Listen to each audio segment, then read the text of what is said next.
PNI Angkatan Udara sedang melaporkan perkembangan pembelian pesawat angkut berat Airbus 400M dan ada 4 calon pilot yang akan mengikuti pelatihan menerbangkan pesawat tersebut di 2 tempat, Spanyol dan Indonesia. Para pecinta dunia aviasi pasti paham. Indonesia ini ibarat bandara raksasa yang terbentang dari Sabang sampai Merauke. Lebih dari 17.000 pulau. Yang jaraknya kadang bikin pilot harus bawa bekal kopi 2 termos. Nah, kalau kita mikirin bantuan kemanusiaan, pasukan atau logistik ke pulau-pulau terpencil, jelas nggak cukup cuma andalkan kapal nelayan atau pesawat kecil. Kita butuh burung besi yang bukan hanya gagah di udara, tapi juga kuat angkat beban, tahan jarak jauh, dan gak rewel minta mampir isi bensin tiap sebentar. Disinilah Airbus A400M masuk. Ini bukan pesawat kargo biasa, ini kelas berat. Kalau C-130 Hercules itu ibarat mobil pick-up legendaris yang udah puluhan tahun setia sama kita, maka A400M ini kayak truk trailer super modern yang bisa bawa muatan lebih banyak, lebih cepat, dan lebih fleksibel. Bukan berarti kita buang Hercules ya, Hercules tetap berjasa. Tapi A400M ini akan melengkapi, bukan menggantikan. Indonesia pertama kali ngasih tanda minat beli pesawat ini di tahun 2021 lewat Letter of Intent. Tahun berikutnya, November 2022, kita resmi teken kontrak. Isinya 2 unit A400M, paket pelatihan, dan dukungan logistik. Sejak kontrak itu, Airbus mulai rakit pesawat kita di pabriknya di Seville, Spanyol. Tahun 2025 ini banyak momen penting. Januari kemarin, Airbus ngumumin pesawat pertama kita masuk tahap final assembly line. Fase di mana ekor horizontal dipasang ke ekor vertikal, sayap dipasang ke badan, sampai instalasi sistem kelistrikan. Setelah itu lanjut tes mesin. Juni 2025, berita bagus lagi. Pesawat pertama kita sudah keluar dari ruang pengecatan. Warna catnya rahasia pabrik, tapi yang jelas keren. Ini tanda bahwa pesawat siap masuk tahap akhir sebelum terbang perdana. Lalu, Agustus 2025, akhirnya terbang perdana. Airbus bahkan posting di media sosial, nunjukin gimana pesawat itu melakukan manuver uji coba, ngecek semua sistem bekerja dengan baik. Nah, sambil pesawat pertama dites, unit kedua kita juga sudah masuk lini perakitan akhir dan siap ke tahap pengecatan. Kalau semua sesuai rencana, November 2025 nanti pesawat pertama ini mendarat manis di Jakarta. Markasnya di mana? Di Lanut Halim Perdana Kusuma, tepatnya di Skuadran Udara 31, yang khusus menangani angkut berat. Bahkan hanggar di sana sudah direnovasi khusus untuk menyambut pesawat ini.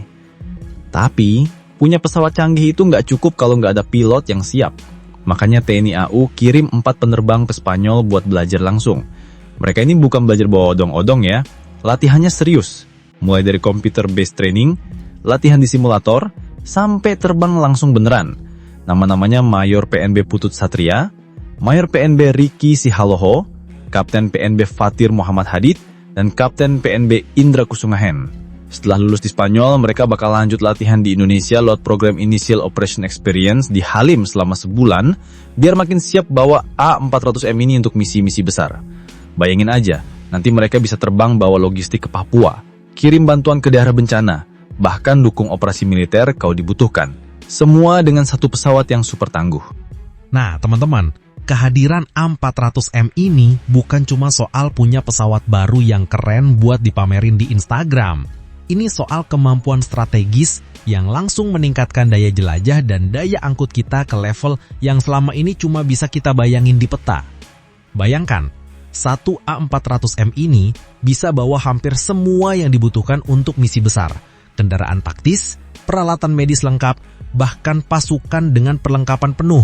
Dan semua itu bisa langsung diangkut tanpa perlu bongkar pasang ribet di tengah jalan. Kecepatan jelajahnya? Jangan ditanya. Dia bisa terbang tinggi dan cepat, tapi tetap stabil walaupun membawa beban berat. Kalau biasanya Hercules harus bolak-balik 2 atau 3 kali buat kirim barang ke lokasi bencana di pulau paling ujung, A400M ini bisa sekali jalan.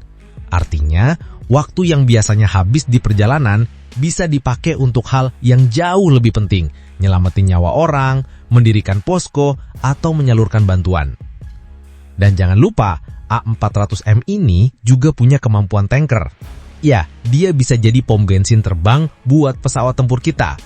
Bayangin, F-16 atau Rafale lagi terbang jauh, terus ngisi bensin di udara dari A400M. Itu artinya, operasi militer atau patroli udara kita nggak perlu lagi terlalu sering turun ke darat. Bahkan, berkat teknologi avionik modernnya, A400M ini bisa mendarat di landasan pendek atau belum terlalu mulus.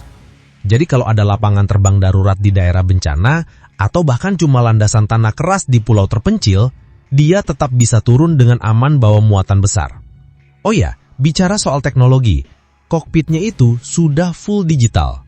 Panel instrumennya canggih, radar dan sistem navigasinya mutakhir, plus punya fitur autopilot yang pintar. Bukan autopilot yang malah bikin pilot bisa sambil scroll TikTok ya. Ini benar-benar membantu supaya misi panjang nggak bikin pilot kelelahan berlebihan. Yang bikin tambah keren, Airbus ngedesain A400M ini biar gampang dirawat. Panel-panelnya bisa dibuka cepat untuk perbaikan, dan suku cadangnya sudah diproduksi massal, jadi nggak perlu nunggu kiriman berbulan-bulan kalau ada komponen yang harus diganti. Sementara itu, di Halim, persiapan bukan cuma soal hanggar dan pilot. Mekanik TNI AU juga sudah disiapkan ikut pelatihan khusus, supaya ketika A400M mendarat, tim darat kita langsung bisa ngoprek mesin, ngecek sistem, dan memastikan semua siap sebelum terbang lagi. Dan kalau bicara soal misi kemanusiaan, A400M ini akan jadi game changer. Misalnya, kalau ada gempa besar atau banjir di wilayah yang terisolasi, kita nggak cuma bisa kirim bantuan lebih banyak, tapi juga lebih cepat. Kecepatan dan daya angkut ini bisa menentukan seberapa banyak nyawa yang terselamatkan di hari-hari kritis pasca bencana. Misalnya, bayangkan skenario darurat di Papua, hujan deras berhari-hari bikin tanah longsor, akses jalan darat terputus total, dan satu-satunya cara bawa bantuan adalah lewat udara. A400M bisa terbang langsung dari Jakarta, bawa tenda, makanan, peralatan medis, bahkan satu unit kendaraan evakuasi sekaligus. Begitu mendarat di landasan kecil di dekat lokasi, barang langsung dibongkar dan misi penyelamatan bisa dimulai tanpa harus nunggu kiriman susulan. Atau di wilayah perbatasan Kalimantan, di mana patroli rutin harus dilakukan untuk menjaga keamanan dari ancaman lintas batas. A400M bisa mengangkut personel, peralatan komunikasi, hingga drone pengintai canggih, lalu balik lagi sambil mengisi bahan bakar untuk pesawat tempur yang sedang patroli di udara. Bahkan di misi internasional, A400M membuka peluang baru. Kalau ada operasi bantuan kemanusiaan di negara tetangga yang terkena bencana, Indonesia bisa mengirimkan bantuan skala besar dengan cepat. Bayangin aja, di saat negara lain butuh beberapa pesawat untuk bawa logistik yang sama, kita cukup kirim satu A400M dan semua kebutuhan langsung terangkut. Kemampuan mendarat di landasan yang minim fasilitas juga bikin A400M jadi andalan dalam operasi militer non-konvensional. Misalnya, ketika ada misi rahasia untuk menurunkan pasukan di lokasi yang tidak punya bandara resmi, A400M tetap bisa turun dengan aman dan lepas landas kembali tanpa masalah.